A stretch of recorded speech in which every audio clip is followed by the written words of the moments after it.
ternyata ada dua Habib. Ada Habib yang orang lain di luar bangsanya Muhammad yang mencintai Muhammad, ada juga pecinta Muhammad yang dari kalangan Muhammad sendiri yang kemudian secara khusus disebut Ahlul Bait. Itu teman sekalian. Nah, antara Ahlul Bait sama Habib ini menjadi rancu, tidak jelas. Ada Al-Atos, ada Al-Gembuk, ada Al-Kohol, ada Al-Macam-Macam. Allah menurut ya. Nah, kita sudah bisa melacaknya lagi. Sudah tidak bisa melacak lagi. Karena tidak hanya su'uban makobailah, tidak hanya bersuku-suku dan berbangsa-bangsa. Jadi sambil saya memperkaya ilmunya Sunda Wiwitan ya. Su'uban makobailah di dalam Quran itu bukan hanya suku dan bangsa, itu kan terjemahan di depan. Itu maksudnya satuan-satuan. Satuan kecil dan satuan besar. Dia boleh teritorial, dia boleh darah, dia boleh ideologi. Jadi ideologi yang berbeda itu juga su'ub wakobail. Ada aliran-aliran yang dasarnya bukan kesamaan darah, juga bukan kesamaan suku. Cuman di terjemahan depan kan suku berbangsa-bangsa dan bersuku-suku kan gitu. Maksudnya itu ya suku ideologi, ya suku estetika, suku macam-macam gitu. Jadi satuan. Assalamualaikum warahmatullahi wabarakatuh. Sahabat Konsep Kehidupan Channel, berjumpa kembali, sehat walafiat tentunya, dan mudah-mudahan selalu dalam lindungan Allah Subhanahu wa Ta'ala. Amin ya Rabbal Alamin. Sahabat dan saudara-saudara, pada kali ini saya mereaksi sebuah video Cak Nun, ya, budayawan, berbicara tentang nasab Ba'alawi, ya. Jadi kita akan berbicara nasab bersama Cak Nun. Jadi bagaimana soal Habib menurut Cak Nun, ya. Sahabat dan saudara-saudara, jadi sudah beberapa pendapat kita dengar dan kita simak, ya, tentang nasab ini, ya, dari berbagai kiai, ya, dari kiai yang luar negeri sampai dalam negeri sampai luar negeri, bahkan sampai yang meneliti pun udah beberapa orang, yang menyanggah pun beberapa orang. Tapi saat ini kita simak bagaimana menurut Cak Nun, ya. Jadi nasab Habib menurut Cak Nun ini bagaimana, ya. Di sini Cak Nun akan menjelaskan menurut pendapatnya, dan kalau kita teliti ya tidak jauh, ya, dari pendapat-pendapat para ulama dan para kiai. Sahabat di mana saja berada, jadi berbagai pendapat kita perlu dengar dan kita simak agar kita lebih banyak mengetahui dan lebih menambah pengalaman kita atau pengetahuan kita tentang habaib, ya. Jadi tidak hanya dari satu atau dua orang pendapat, tapi lebih banyak dari beberapa orang pendapat. Kita ambil satu hikmahnya, kalau sama ya sama, kalau yang tidak samanya ya kita mau ngambil yang mananya, gitu kan. Untuk menyamakannya ya kita ambil yang samanya, gitu. Jadi untuk menambah keyakinan kita maksudnya, jadi bukan menambah perbedaan, jadi rancu nanti akhirnya, ya. Jadi kita ambil hikmahnya, oh menurut ini begini, menurut ini begini. Jadi sama saja lah kira-kira gitu, ya. Jadi itu yang akan menambah dan memperkuat keyakinan kita tentang nasab habaib yang ada di Indonesia ini. Baik sahabat, untuk lebih jelasnya kita simak saja, ya, penuturan dari Cak Nun, seorang budayawan yang akan berbicara tentang nasab Ba'alawi. Selamat menyimak, semoga bermanfaat.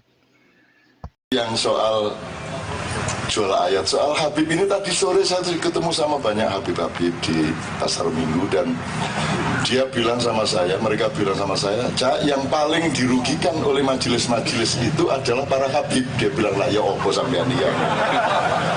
Aku rene kate sambat, malah Habib sing paling sambat saya. Artinya Habib-Habib yang bener, yang memang Habib, yang tidak akan melakukan hal-hal yang prematur dan kapitalistik seperti itu, apalagi yang politis dan provokatif, itu justru yang paling merasa dirugikan. Karena kalau Habib itu berpenampilan dan berperilaku seperti itu, nanti Habib yang beneran menjadi terimbas. Nah, siapa Habib? Siapakah Habib? Siapakah Habaib? Ini ada kontroversi. Sebaiknya kita teliti. Jadi kalau yang saya tahu, Habib itu orang yang mencintai, judulnya. Artinya Habib itu orang yang mencintai. Kalau mahbub itu orang yang dicintai. Jadi Rasulullah itu mahbub, yang mencintai namanya Habib. Jadi itu banyak orang dari Arab agak selatan itu kagum sama Muhammad. Terus mereka rame-rame berdatangan ke Mekah. Kok ada orang Arab kok suka bertapa? Itu ini mesti ada turunan Sunda. Tuh. Maka sangat mencintai, tapi mereka kemudian pergi dari Mekah karena mereka tidak tahan melihat perilaku di sekitar Muhammad. Jadi mereka orang yang sangat kagum dan sangat mencintai Muhammad. Itu juga datang dari Persia, karena Persia sendiri sebenarnya memang ahlul bait. Kalau Anda cari ginekologinya, genetikanya, orang Persia sendiri, meskipun Rasulullah tidak mengangkat Salman Al-Farisi sebagai ahlul bait, sesungguhnya dia memang sudah ahlul bait. Kalau Anda melihat sejarah nasabnya. Nah, kemudian Habib ini rancu kemudian karena di dalam riwayat sejarahnya kemudian dianggap mereka ini turunan Nabi. Nah, ternyata ada dua Habib. Ada Habib yang orang lain di luar bangsanya Muhammad yang mencintai Muhammad. Ada juga pecinta Muhammad yang dari kalangan Muhammad sendiri yang kemudian secara khusus disebut Ahlul Bait. Itu teman sekalian. Nah, antara Ahlul Bait sama Habib ini menjadi rancu, tidak jelas. Ada Al-Atos, ada Al-Gembu, ada Al-Kohol, ada Al-macam-macam. Allah yang menuduh ya.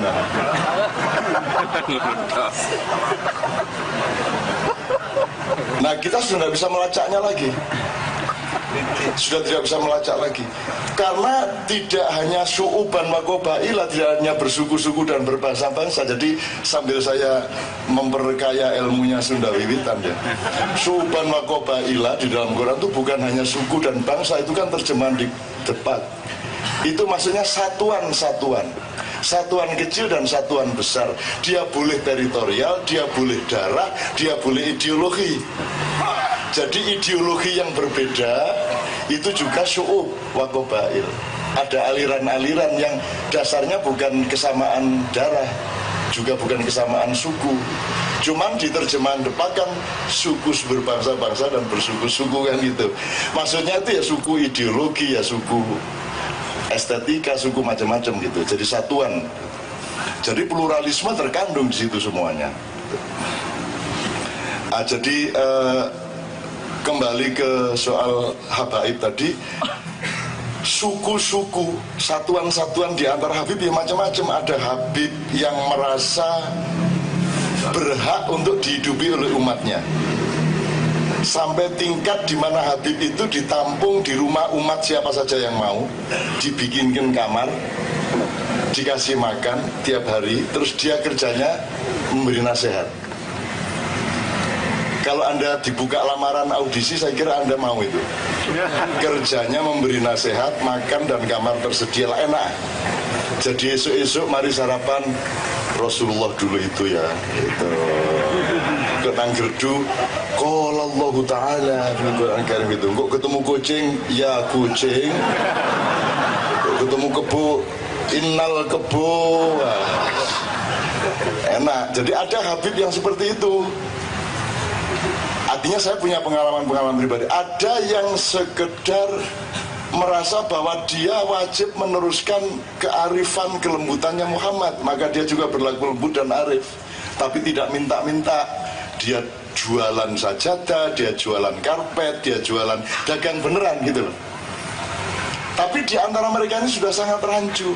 Menurut beliau-beliau tadi dalam pertemuan sore, yang Anda keluhkan itu adalah Habib-habib yang masih belum matang, yang belum tentu nasabnya, dan masih karbitan, dan lahir karena ada kepentingan-kepentingan vertikal maupun horizontal secara bisnis maupun politik.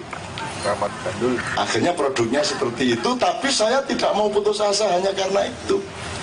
Mbok nggawe majelis Rasulullah 1, Rasulullah 2, 3 sampai 350.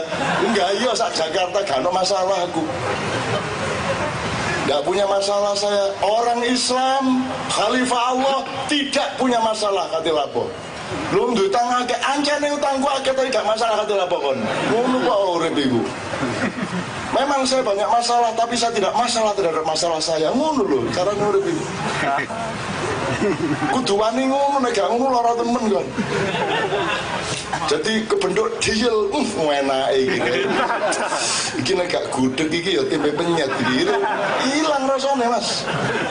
Anda kalau enggak percaya, zaman kecil kan suka gini. Bapak ya. Oke. Coba Anda latihan. Engko teko omah ngene-ngene kok. Cek bojomu lapo Mas kok gendeng sampai tadi. Anda ciptakan, Anda punya hak khalifah, kendalikan dia, wangi. Wangi. Nanti kali ke-7, ke-8 dia mulai tidak busuk. Biasa. Nggak percaya praktekkan di rumah. Kalau sudah lulus di sini, ambil dari sini. Wangi. Anak yang dari sini gak wangi-wangi sampai kiamat.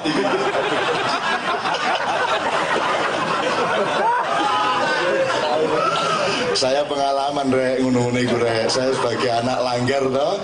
Orang langgar itu surau kecil, dan saya dibesarkan oleh surau, dan itu kalau ndak ada nakalnya seperti itu namanya bukan santri. Tanda santri adalah pernah nyuri kelapa.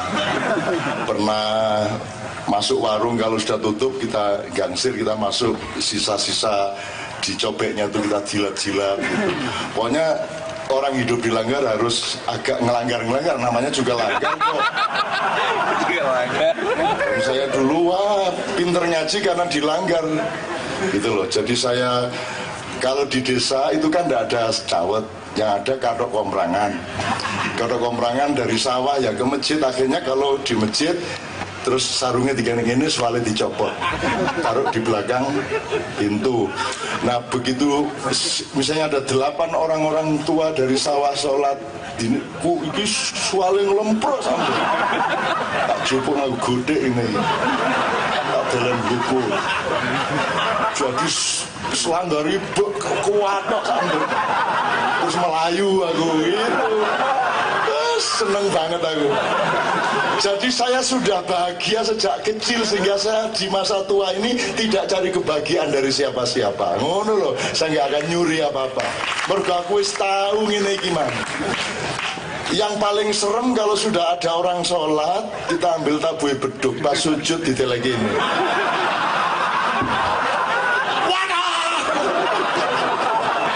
Wah, itu paling nyenengke.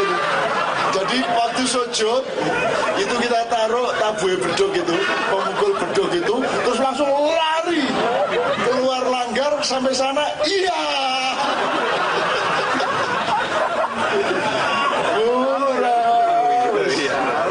Kalau nggak punya pengalaman begitu nanti jadi koruptor besarnya. Karena nggak bahagia di masa kecil. Saya bahagia banget kok. Ngaji aja saya anarkis ya. Dan semua belajar ngaji resmi kecuali saya. Saya nakal luar biasa, tidak pernah mau duduk bareng belajar ngaji. Saya cuma mendengarkan dari balik pintu. Tapi saya hafal. Terus saya begitu mereka ngaji, terus ayah saya dari luar pintu juga mengingatkan karena ya hafal Quran terus.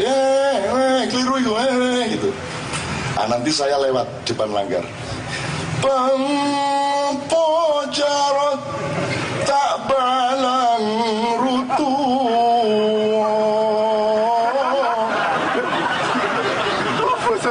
Manokong turungi kunyit tak balang mabu.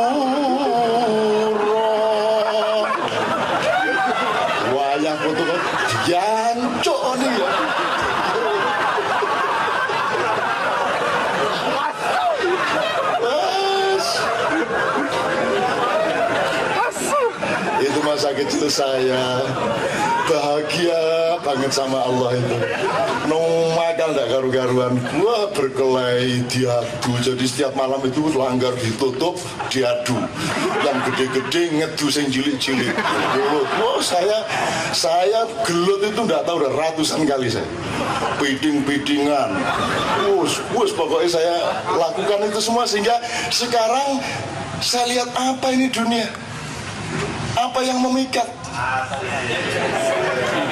Kan gitu. Aku tidak terpikat aku. Apa itu? Kata orang Jombang, opo wong nek ngesing nggawa pecut kadek nyalek-nyalek barang.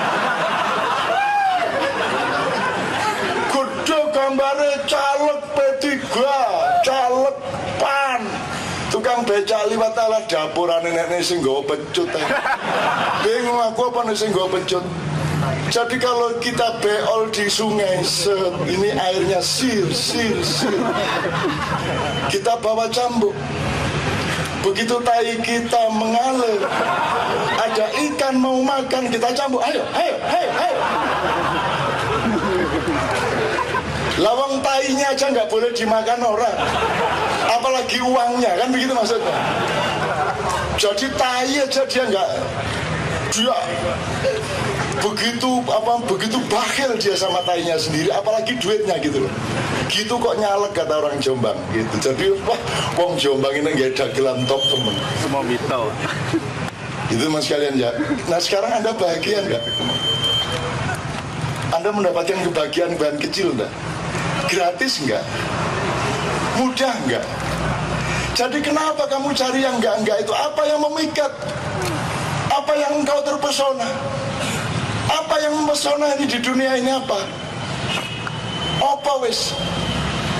Kebesaran yang mana? Popularitas yang mana? Gemerlap yang mana? Ayu ta? Ayu padha ae ambune ya ngono iko. Sama itu. Engko nek wis tuwek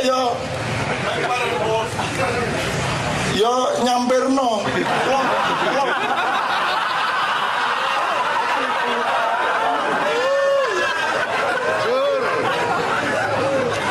Kecantikan jangan dicari di wajah istrimu, jangan dicari di indahnya badan istrimu. Kecantikan ada di dalam kerjasama cinta kasihmu bertahun-tahun dengan dia. Temukan kasih sayang itu, maka sampai tua pun dia tetap cantik.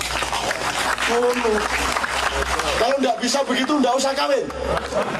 Kandi, nggak usah. Halo, kanca-kanca sekalian. Jadi soal Habib terakhir, ya sudah ketawa aja lah. Yang penting Anda tidak ikut. Beberapa teman di sekitar Anda juga diajak omong. Saya tidak putus asa karena kan itu baru dilakukan tadi sama kemarin toh. Besok kan belum toh. Besok kan belum ada dosa. Besok kan bersih. Kamu percaya nggak sama besok? Percaya. Bisa nggak besok manusia berubah? Baik kecil maupun besar. Dan kamu pikir perubahan bisa dilakukan oleh manusia? Bisa sedikit-sedikit, tapi Allah yang akan merubah semuanya.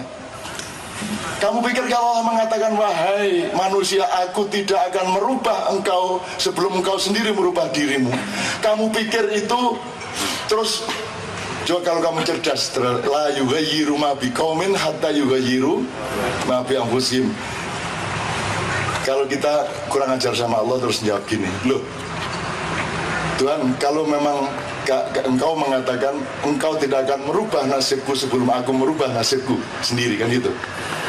Tuhan, ini gimana sih? Kalau saya sudah merubah nasibku, untuk apalagi kau merubah? Jadi yang primer itu perubahan dari kita atau dari Allah?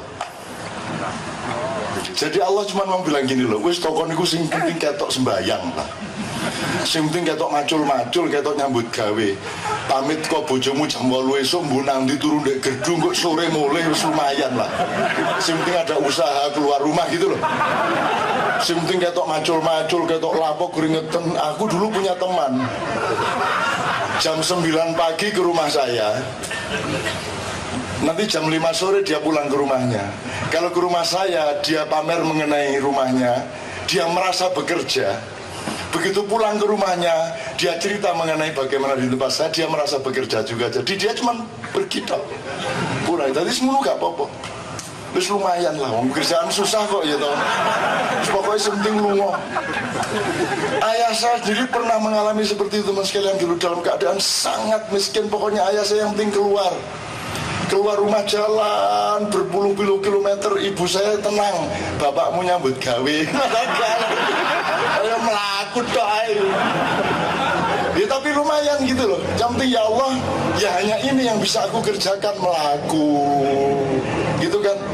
Terus karena kita niat beneran, Allah akan bekerja untukmu. Indonesia ya begitu, nggak bisa aku disuruh merubah. Tapi kalau kita terus keep occupying, maka Allah akan occupy bener-bener. Gitu loh. Jangan dibilang Allah nggak ada terus nggak mengokupai juga. Nanti Allah ya occupy diri kon. Kon gak melok-melok, aku gak melok-melok, gak mungkin iso kan gitu. Jadi gitu teman sekalian, itu sebabnya saya rajin kayak gini nih, tanpa batas. Sampai ke desa-desa paling pelosok kayak apapun gini nih, sampai jam 3 saya mau dan gak masalah. Dan nak nagih apa-apa. Dan saya tidak ingin Anda hormati. Terus dadi apa gak padaan. Pokoknya aku datang, aku senang, engkau besar hatimu, engkau melihat ke depan. Dan tetap di depan itu ada optimisme dan ada matahari yang akan terbit lagi. Enggak akan putus asa, mau putus asa. Ihdinas siratal mustaqim. Tuhan cuma mengajarkan itu. Tuhan tidak mengajarkan sukses, Tuhan tidak mengajarkan berhasil. Yang Tuhan ajarkan cuma satu, berjalan di jalan yang benar, dengan tujuan yang benar, dengan cara jalan yang benar. Itu dong. Jalan terus. Anak wong Jawa. Baik sahabat, demikian tadi ya, kita telah ikuti bersama, kita dengarkan dan kita simak. Semoga apa yang kita dengar dan kita simak tadi benar-benar sudah kita mengerti, kita pahami, dan akan menambah satu wawasan, ya, juga ilmu bagi kita, dan barangkali akan bermanfaat ke depan dalam kehidupan kita.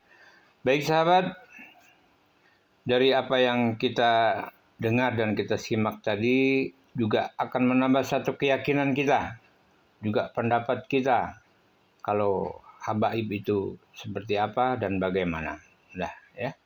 Jadi tetap saja ya bahwa habaib ini masih ada dua pilihan ya, ada yang benar, ada yang tidak benar. Cuma yang nampak oleh telinga dan mata kita saat ini habib-habib yang tidak benar, gitu ya. Jadi banyak habib yang sudah keluar dari ketentuan-ketentuan hukum agama, ajaran agama ya. Baik sahabat, untuk itu jadilah kita orang yang bijaksana untuk bisa memilih dan menentukan sesuai dengan hati nurani kita, sesuai dengan keyakinan kita. Terima kasih atas kebersamaannya, mudah-mudahan bermanfaat, dan saya mohon maaf bila ada kekurangan. Assalamualaikum warahmatullahi wabarakatuh.